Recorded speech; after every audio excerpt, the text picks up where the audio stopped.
ሰላም ጤና ይስጥልኝ። ዛሬ በዚህ ቪዲዮ ይዤላችሁ የመጣሁት የልጆች ምግብ አሰራርን ነው። እኔ ሰላም ይልቃል እባላለሁ። እርሶ ዛሬ ሲመጡ የመጀመሪያው ከሆነ ሰብስክራይብ በማድረግ ቤተኛ ይሁኑ።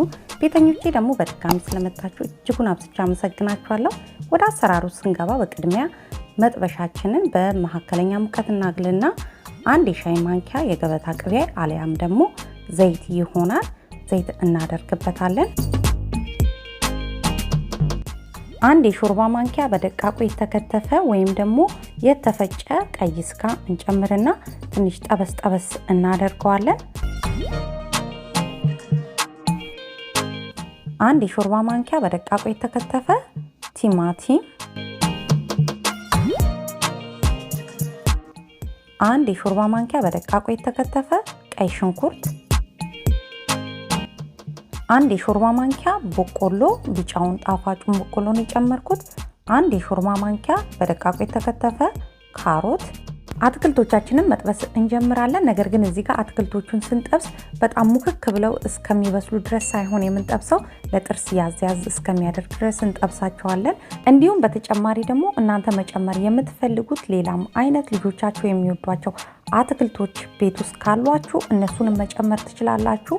እኔ እነዚህን ብቻ ስለጨመርኩ ግድ እነዚህ ብቻ አይደሉም የሚሆኑት። የማይወዱትን አስወጥታችሁ የሚወዱትን ጨምራችሁ መስራት ትችላላችሁ።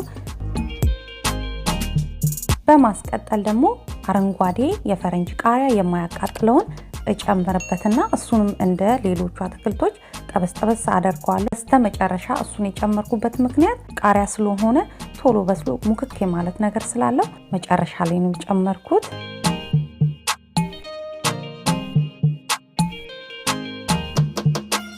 አትክልታችን አሁን ደርሷል። እሱን አወርደውና በመቀዝቀዝ ላይ እያለ ሌላኛውን ግብአት ማዘጋጀት እጀምራለሁ።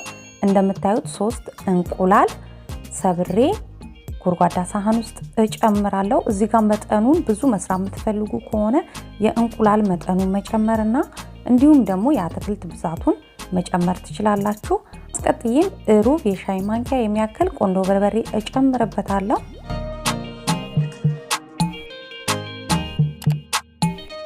ሩብ የሻይ ማንኪያ ጨው፣ 3 የሾርባ ማንኪያ ወተት።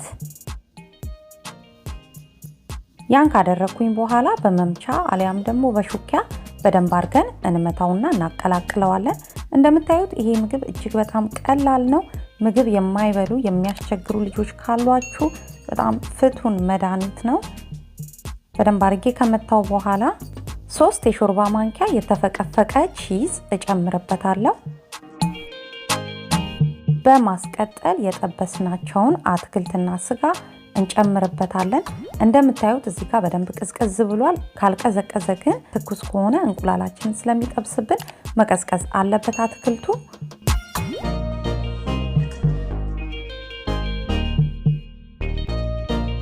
ያን ካደረግን በኋላ ሁሉንም ከጨመርን በኋላ በደንብ አድርገን እንመታዋለን፣ እናዋህደዋለን። እንደምታዩት እዚህ ጋር አዋህጄ ጨርሻለሁ። በማስቀጠል ካፕኬክ አሊያም ደግሞ ማፍን መስሪያ ባትራ አዘጋጃለሁ።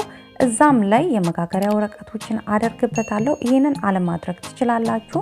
ነገር ግን እኔ ልጆቼ እንደዚህ አድርጌ ስሰጣቸው ማፍን አሊያም ካፕኬክ መስሏቸው ስለሚበሉልኝ ለዛ ነው እንደዛ የማደርገው።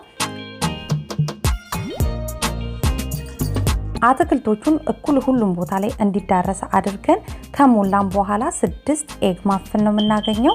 ይህንን ምግብ ለህፃናት ወይም ደግሞ ለልጆች ብቻ ሳይሆን አዋቂዎችን ብትሆኑ ቁርስ ላይ ልትመገቡት የምትችሉት በጣም ጣፋጭ ምግብ ነው። እንደምታዩት በጣም ጤናማ ምግብ ነው። ሁሉን ነገር ያማከለ ነው።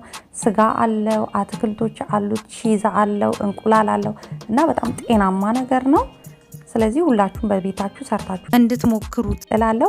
ከላዩ ላይ እንደምታዩ ለሶስቱ ቺዝ አድርጌበታለሁ። አንደኛው ልጄ በጣም ቺዝ ስለሚወድ ለሱ ትንሽ ቺዝ አደርግበትና 350 ፋራናይት ወይም ደግሞ በ180 ዲግሪ ሴልሺየስ ከ15 እስከ 20 ደቂቃ ከተጋገረ በኋላ እንደዚህ አይነት ቆንጆ ኤግ ማፍን አግኝተናል። አሁን ማፍናችን ምን ይሆናል መሰላችሁ? መጀመሪያ ላይ ሲጋገር ኩፍ ብሎ ወደ ላይ ያለ ነበረ። ግን ከቀዘቀዘ በኋላ እንደዚህ ኩፍ ያለው የመመለስ ነገር አለው።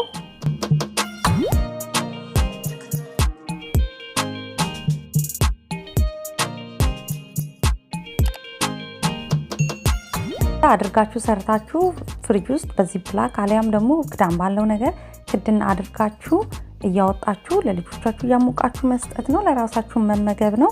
ይህንን ቪዲዮ ጠቃሚ ሆኖ ካገኛችሁት ላይክ፣ ሼር፣ ሐሳብ አስተያየት ካላችሁ ደግሞ ኮሜንት ማድረግ አትርሱ። ለዛሬ ያዘጋጀሁት ቪዲዮ ይሄን ይመስላል። በቀጣይ ሳምንት በሌላ ሐሳብ በሌላ ቪዲዮ እስክንገናኝ ቸርን ሰንብት። ቻው።